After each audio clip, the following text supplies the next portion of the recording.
The basement laboratory at Harvard University held the crisp February air of 1942. Professor Louis Fieser struck a match in the dim light. His sample of jellied gasoline caught flame differently than ordinary fuel. The fire adhered to surfaces. It burned with stubborn persistence. The flame refused to extinguish easily. Fieser observed the consistency in his notes. Aluminum naphthenate combined with aluminum palmitate created something remarkable. The mixture resembled applesauce initially. Then it thickened to a rubber-like substance. This 42-year-old chemistry professor reached for his secure phone.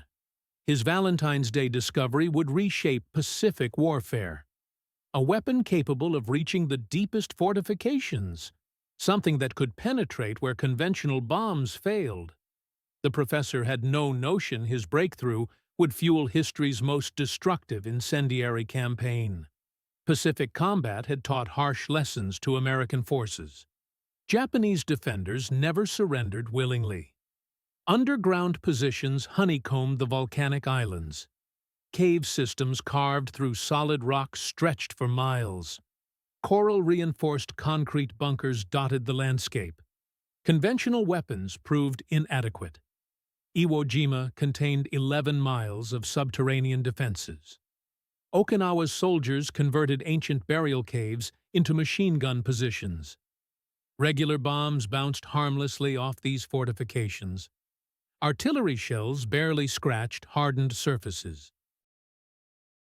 Military planners needed something revolutionary, something capable of flowing into the depths where enemy soldiers waited.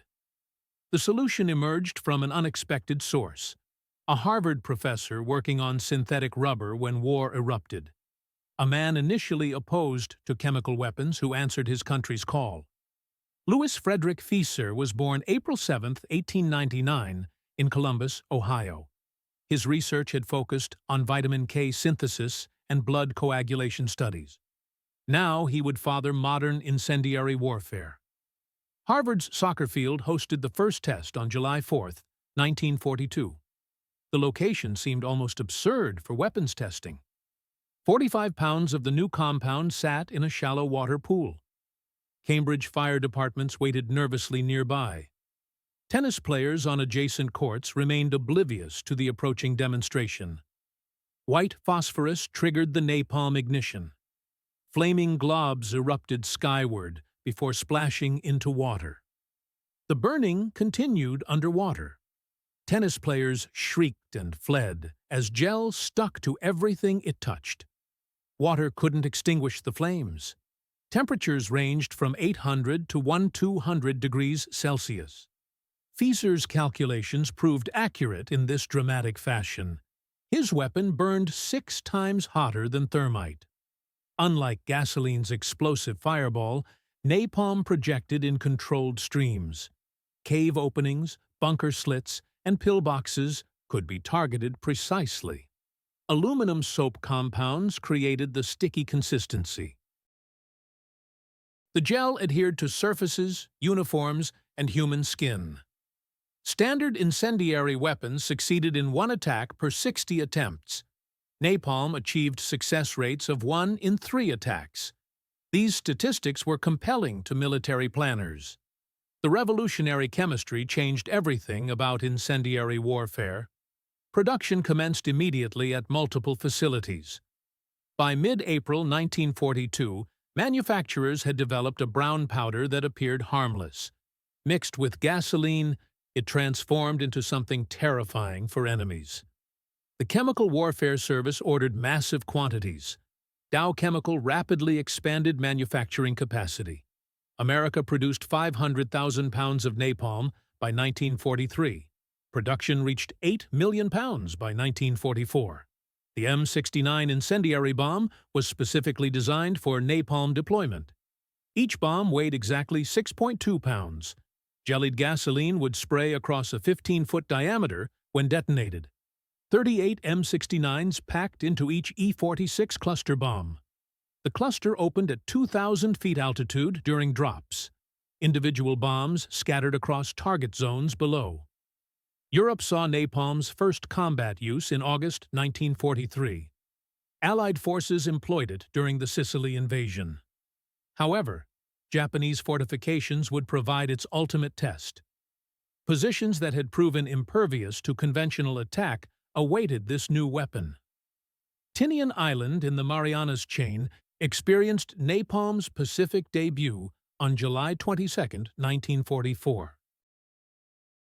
Captain Robert Johnson of the 2nd Marine Division watched Army Air Force fighters approach. These aircraft carried secret cargo from Hawaii. The first napalm weapons bound for Pacific theater combat. Japanese garrison commander Colonel Keiji Ogata had spent months preparing defenses. His 50th Infantry Regiment and attached units totaled nearly 9,000 men. Caves excavated into coral cliffs provided natural protection. Machine gun nests covered every possible approach route. Artillery positions were hidden on reverse slopes, immune to naval bombardment. The first napalm bombs fell with unprecedented effect. Marines observing from nearby Saipan witnessed something extraordinary. Orange flames rolled across Japanese fortifications like liquid fire. Sharp explosions gave way to flowing incendiary tides. The mixture penetrated cave openings with ease. It flowed into bunkers through the smallest openings. Fire seeped through firing slits meant for machine guns. Japanese soldiers who had survived weeks of naval bombardment fled burning positions. Their uniforms blazed with flames that wouldn't extinguish. The burning petroleum stuck to everything it contacted. Stop, drop, and roll tactics only spread the fire. Water from canteens caused the gel to splatter further. Complete abandonment of positions became the only escape. Marine Corporal James Chen watched through binoculars with fascination. His diary recorded the shocking effectiveness. Japanese soldiers emerged from previously unknown positions. They rolled desperately in dirt, trying to extinguish flames. The burning continued relentlessly despite their efforts. Marine units immediately requested napalm strikes before advances. Fortifications requiring hours of costly assault cleared in minutes. Tinian fell on August 1st after swift conquest. Of 9,000 Japanese defenders, only 313 survived the campaign. This success marked napalm's beginning in Pacific warfare. Saipan had already demonstrated similar principles with flame tanks. Marine flamethrower operators discovered portable units achieved similar results. The M2 flamethrower projected thickened fuel up to 40 yards. Operators carrying 70 pounds of fuel faced extreme danger. Casualty rates exceeded 90% once positions were revealed. Navy Seabees modified Sherman tanks with CBH-1 flamethrowers. Marines nicknamed these weapons Zippo tanks for obvious reasons. These vehicles projected liquid fire up to 150 yards. Armor protection kept operators alive during engagements. 8 such tanks landed on Iwo Jima, February 19, 1945. What followed demonstrated napalm's terrifying effectiveness against the Pacific's most fortified positions. Iwo Jima became the proving ground for incendiary warfare's full potential. Volcanic ash covered everything as Corporal Herschel Woody Williams dragged his M2 flamethrower toward enemy positions. February 23, 1945, would test every innovation in flame warfare. His unit faced interlocking machine gun fire from concrete emplacements. Artillery had failed completely against these positions. Naval gunfire proved equally ineffective. Direct assault meant certain suicide for attacking forces. Williams spotted a Japanese Type 92 machine gun barrel protruding from a firing slit. Bullets sparked off the fuel tanks on his back. 20 yards became 15, then 10. At 10 yards, he triggered the igniter mechanism. Thickened fuel streamed through the narrow opening. The bunker interior became a furnace within seconds. Temperatures exceeded crematorium levels almost immediately. Concrete began cracking from thermal shock throughout the structure. Steel reinforcement bars warped and bent from heat.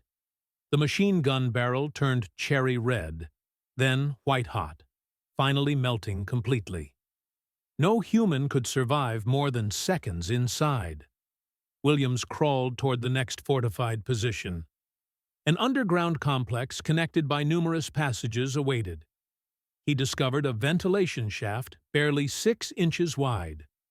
The flamethrower nozzle fit perfectly into the opening. One trigger pull sent flaming gel through the entire underground system. Japanese soldiers emerged from hidden exits 50 yards away. Their bodies wreathed in flames that couldn't be extinguished by any method. Williams neutralized 7 major fortifications in 4 hours.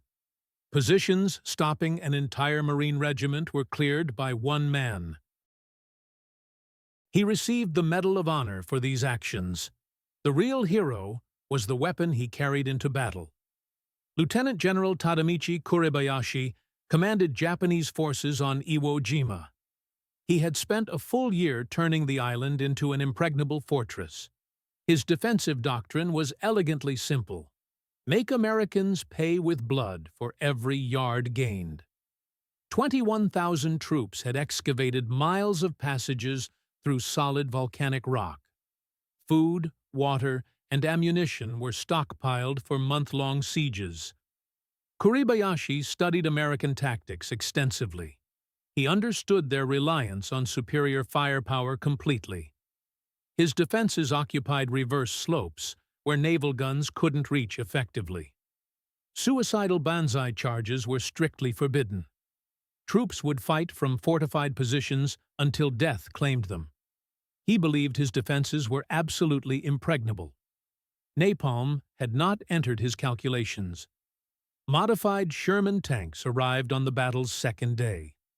Captain Frank Caldwell of the 26th Marines watched the first Zippo tank approach. An underground fortress had resisted 2 days of assault attempts.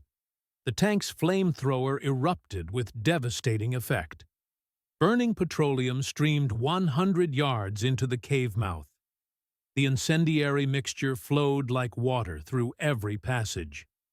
Every chamber and hiding place received flowing fire. The entire mountain seemed to exhale smoke continuously. Caldwell reported hearing screaming from deep within.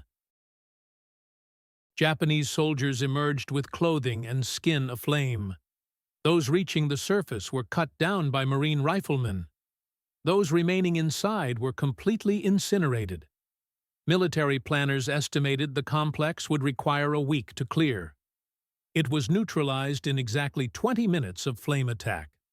8 flame tanks on Iwo Jima consumed 10,000 gallons daily. Each tank required dedicated CB support teams for maintenance. Electricians like Joseph Kissel worked around the clock under enemy fire. Shipfitter J.T. Patterson kept weapons operational despite constant danger. The psychological impact was immediate and devastating. Japanese soldiers who fought fearlessly against conventional weapons fled at the sight of flame tanks. Radio intercepts revealed growing panic in communications. Terms like demon fire and dragon tanks appeared in decoded messages regularly. Private Toshio Yamada became one of Iwo Jima's few Japanese survivors. His later testimony revealed the weapon's psychological impact. Training prepared them to die for the emperor. Bullets, shells, and bayonets were expected hazards of warfare. But fire was something entirely different from conventional combat. It entered caves like a living creature seeking prey. Fighting it proved impossible for any defender. Hiding from it was equally futile. It found everyone regardless of their concealment. General Curtis LeMay made a crucial decision by March 1945. Napalm's effectiveness against caves suggested broader applications. If incendiary gel could clear fortifications, what could it do to entire cities?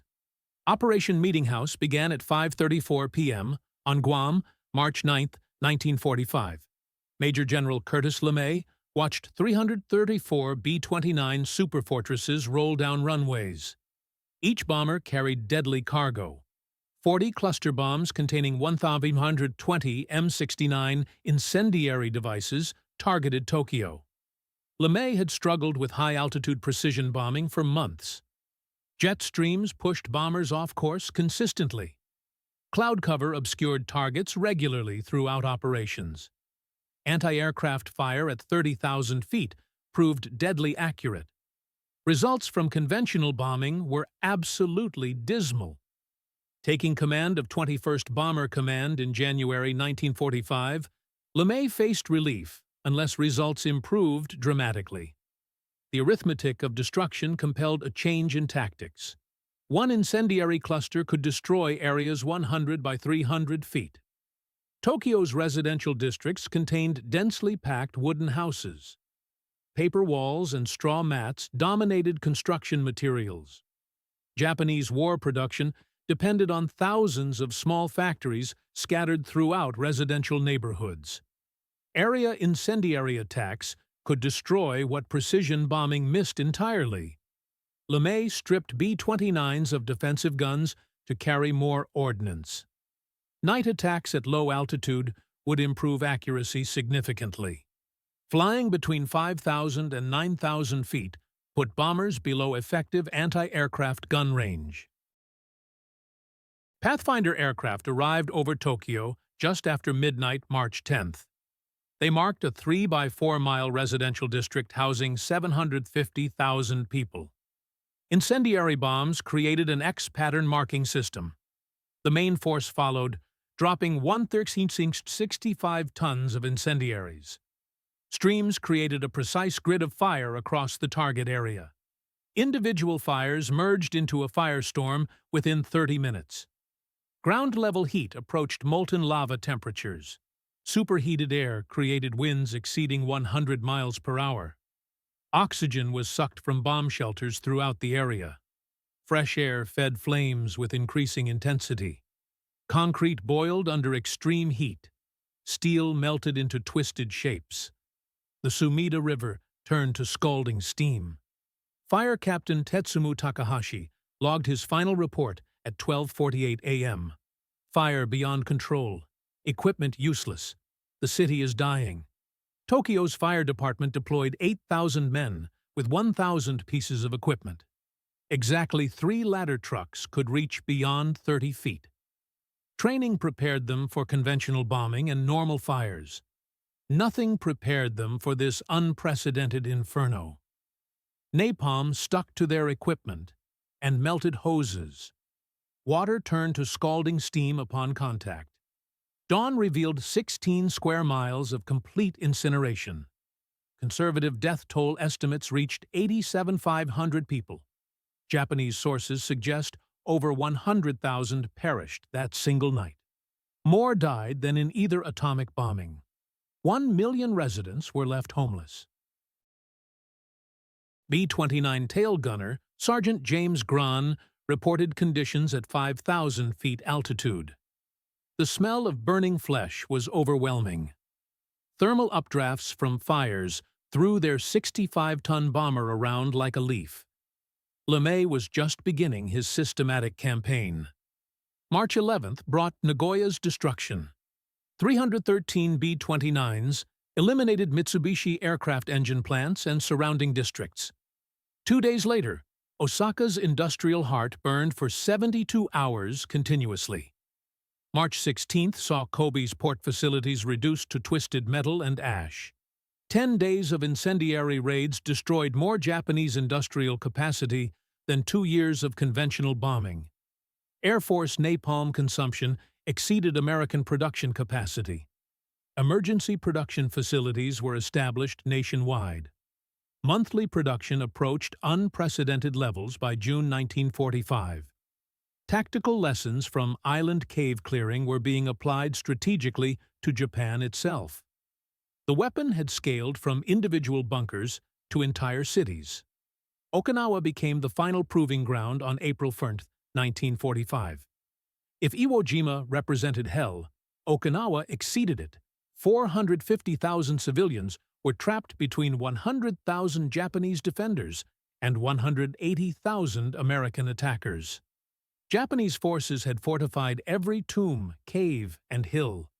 Lieutenant General Mitsuru Ushijima had learned from Iwo Jima's lessons. His troops dug deeper and fortified stronger positions. Preparations for flame attacks included water reservoirs in caves. Fire breaks were created in connecting passages. Crude protective gear was fashioned from wet cloth and mud. It proved completely futile against improved flame weapons. The 713th Tank Battalion converted entirely to flame tanks for Okinawa. 54 Sherman tanks equipped with flamethrowers projected incendiary streams 60 to 80 yards. Navy chemical units prepared 250,000 gallons of thickened fuel. Every Marine Rifle Company received attached flamethrower teams.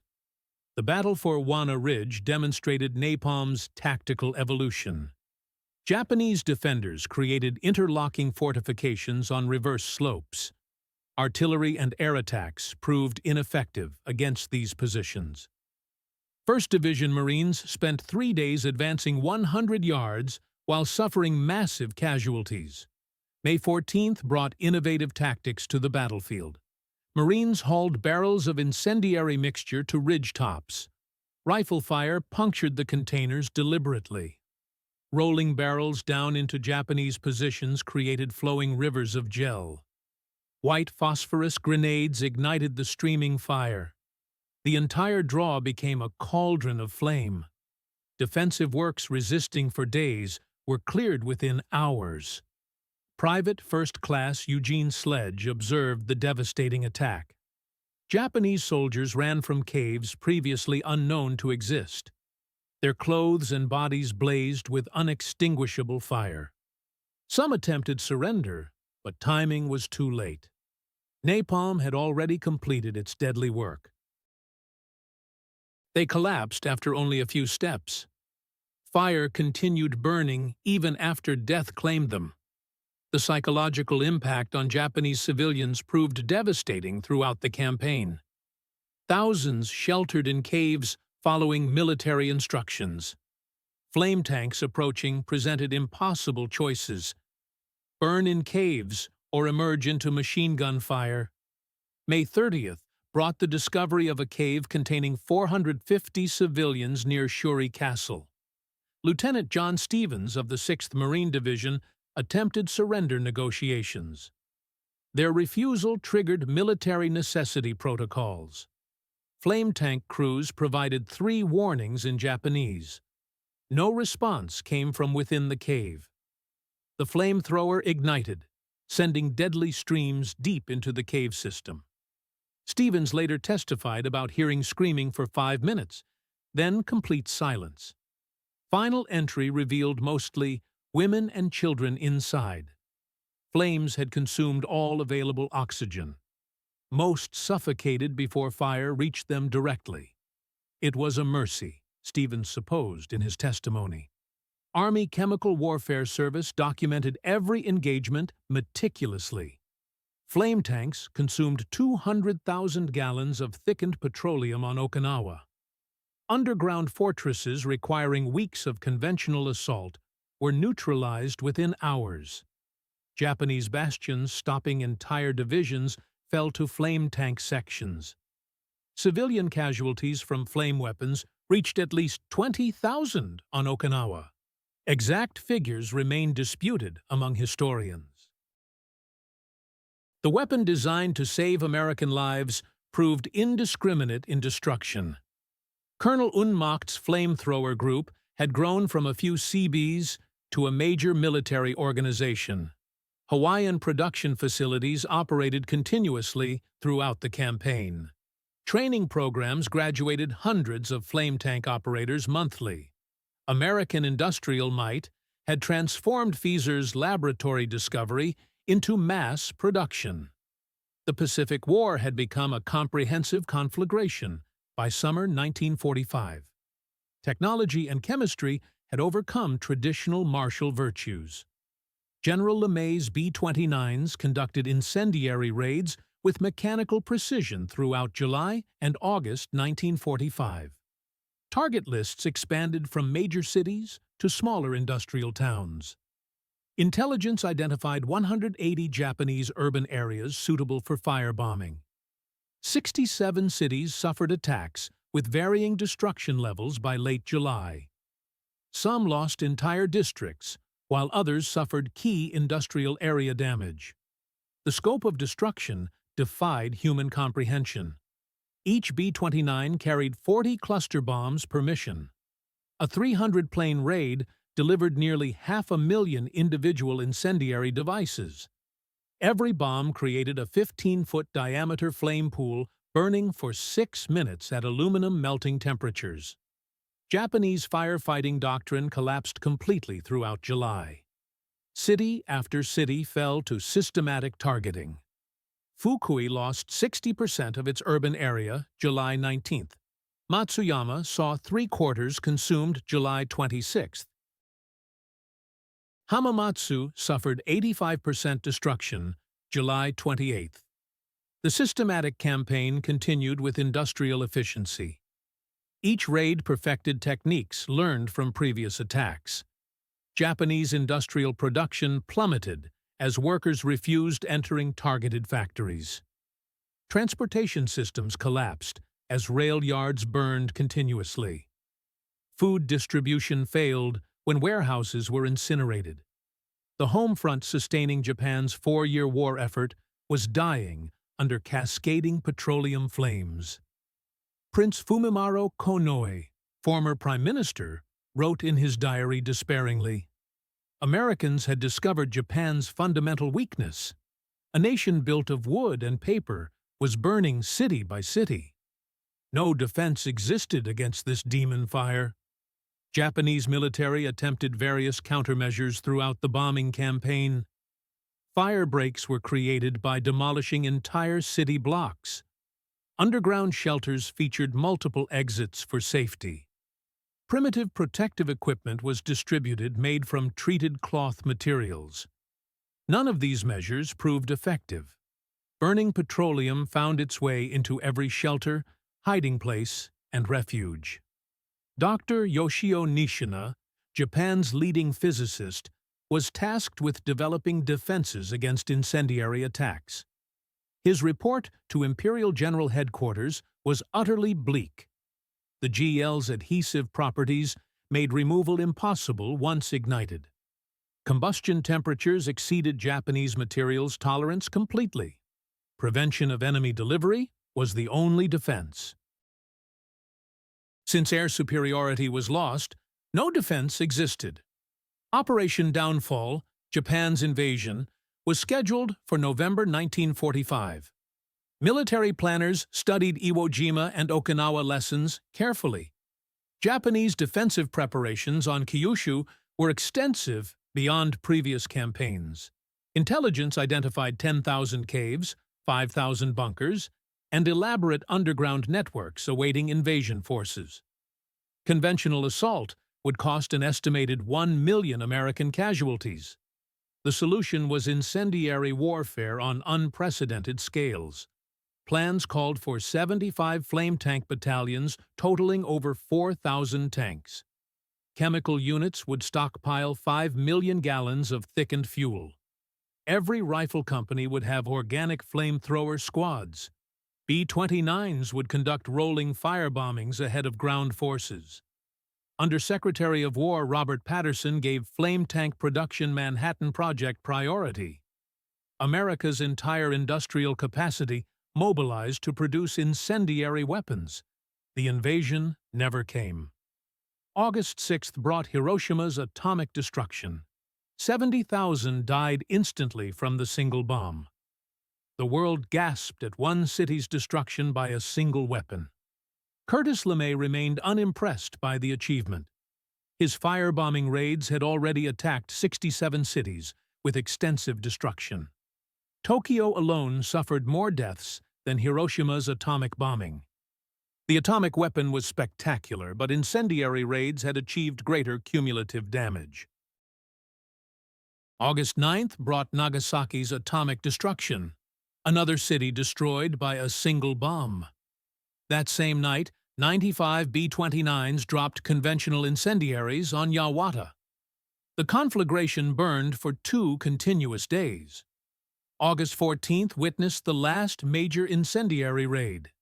Even as Japanese officials discussed surrender terms, 160 B-29s attacked Kumagaya and Isesaki. Flames continued burning as diplomats negotiated peace. Emperor Hirohito announced Japan's surrender August 15th. His speech mentioned a new and most cruel bomb, referring to atomic weapons. He never mentioned the weapon destroying more of his nation than any other. Statistics proved overwhelming about incendiary warfare's impact. Between March and August 1945, incendiary raids destroyed 180 square miles across 67 Japanese cities. Death tolls ranged between 300,000 and 500,000 civilians. 8 million Japanese were left homeless. 40% of industrial capacity was eliminated. A 1946 National Defense Research Council report documented 40,000 tons of M69 incendiary bombs dropped on Japan. The Pacific War ended not with atomic flash, but with dying embers of countless fires throughout the Japanese archipelago. Professor Louis Fieser returned to Harvard's chemistry laboratory, where everything began. The Medal for Merit, America's highest civilian honor, recognized his contribution. His invention shortened the war and saved American lives while revolutionizing warfare. Victory came with bitterness. During the Vietnam War in 1967, Fieser watched television footage of napalm strikes. Children ran down roads with bodies aflame. Villages were completely incinerated. The weapon created to destroy enemy fortifications was being used against populated areas. June 1972 brought Fieser's letter to President Nixon urging international bans. When developing napalm, anti-personnel use never entered consideration. Thinking focused on structures and fortifications exclusively.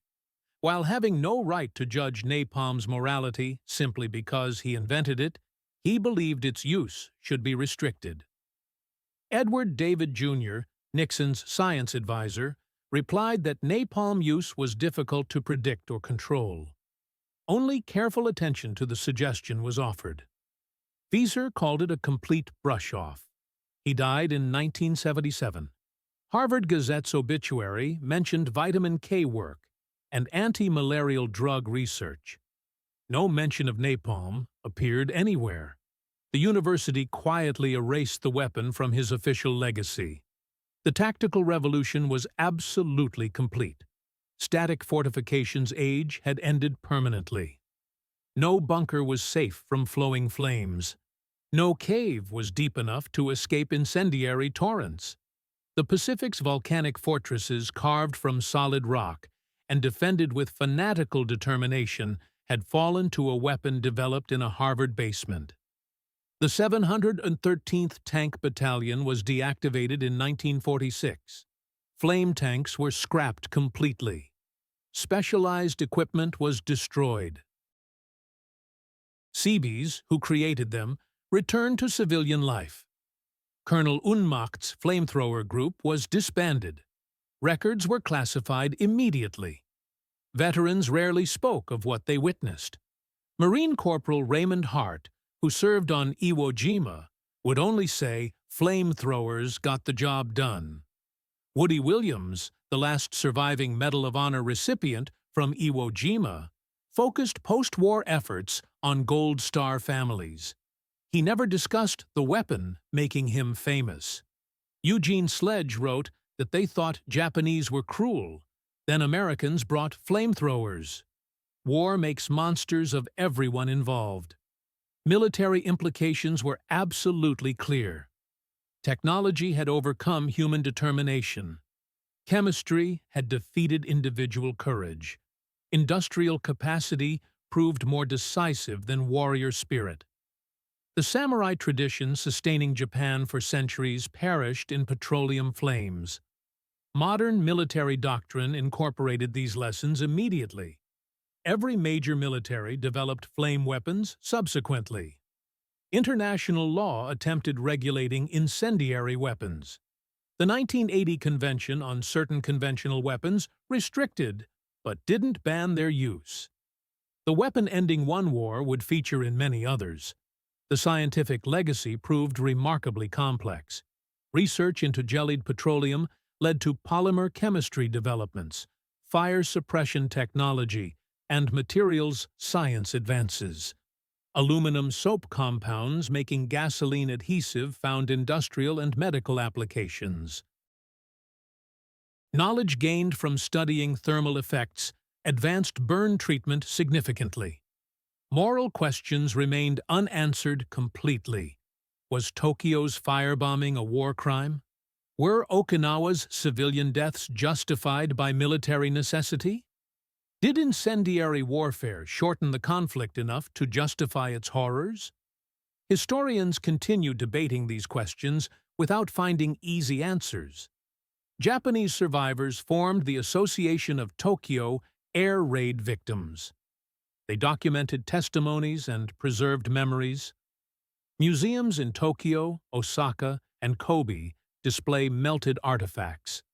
Photographs of devastation and victim lists are carefully maintained. School children learn about the night of black snow, when burning debris fell like dark precipitation.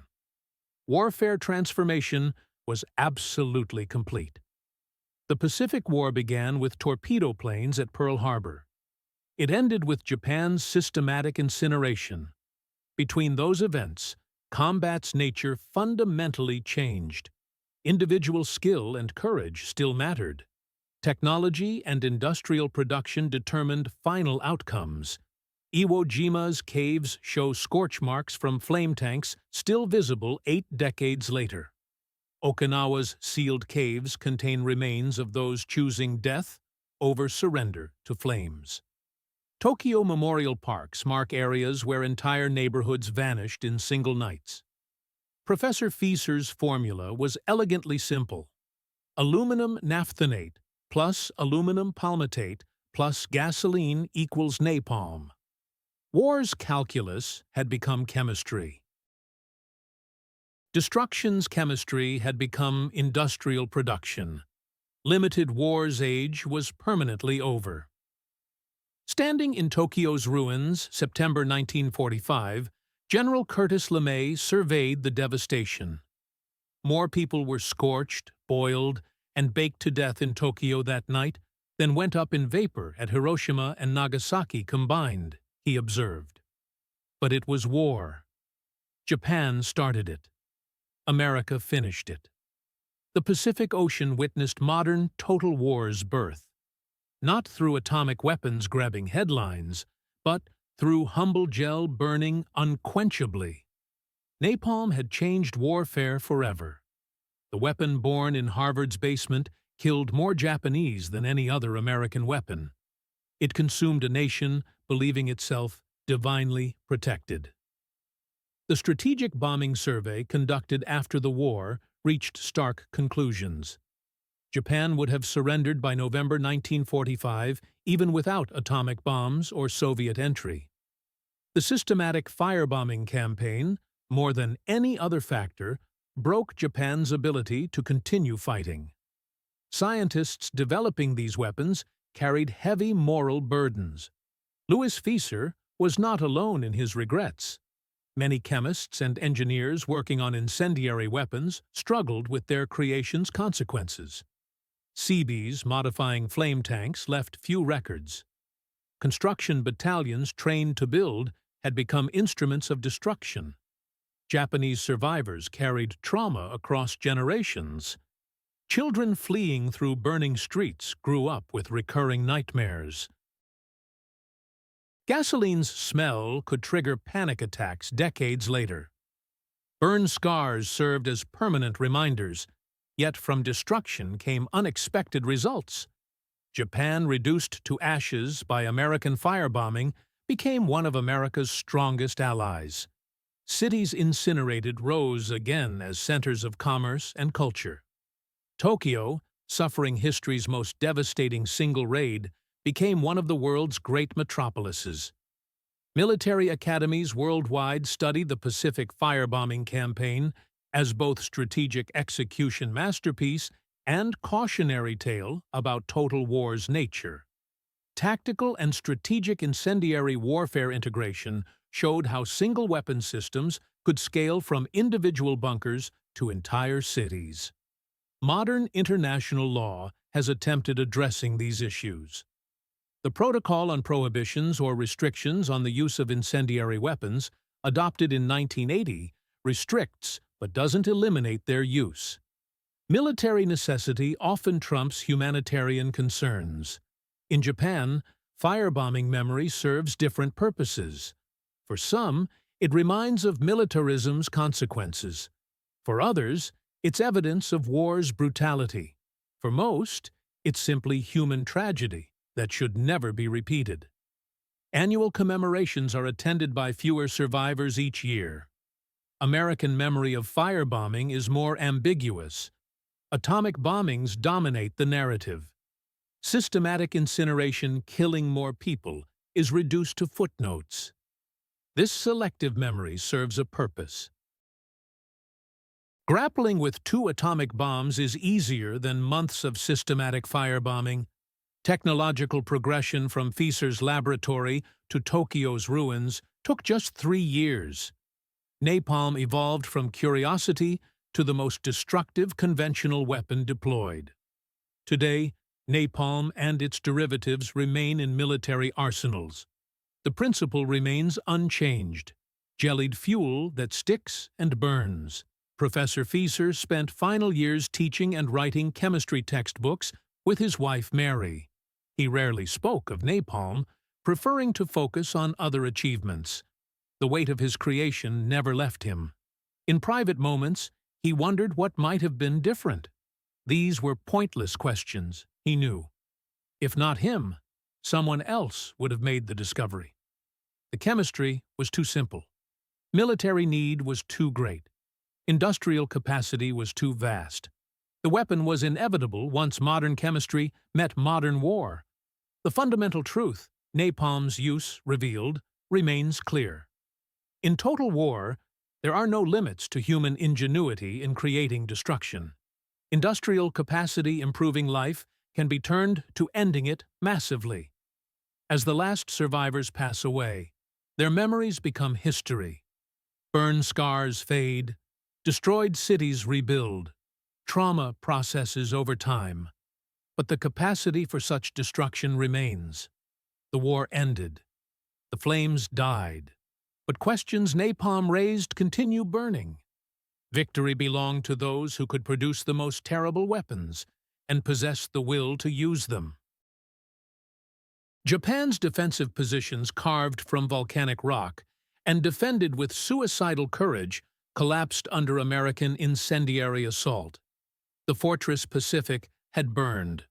From its ashes arose the modern world, forever changed by a weapon born in a university laboratory, tested on a soccer field, and deployed across an ocean of islands until it consumed an empire. The lesson was absolutely clear. In total war's age, chemistry had proven more powerful than courage, industry more decisive than spirit, and American ingenuity more terrible than Japanese determination. The volcanic fortresses that had seemed impregnable fell to a professor's chemical equation written in a Harvard basement on a cold February day in 1942.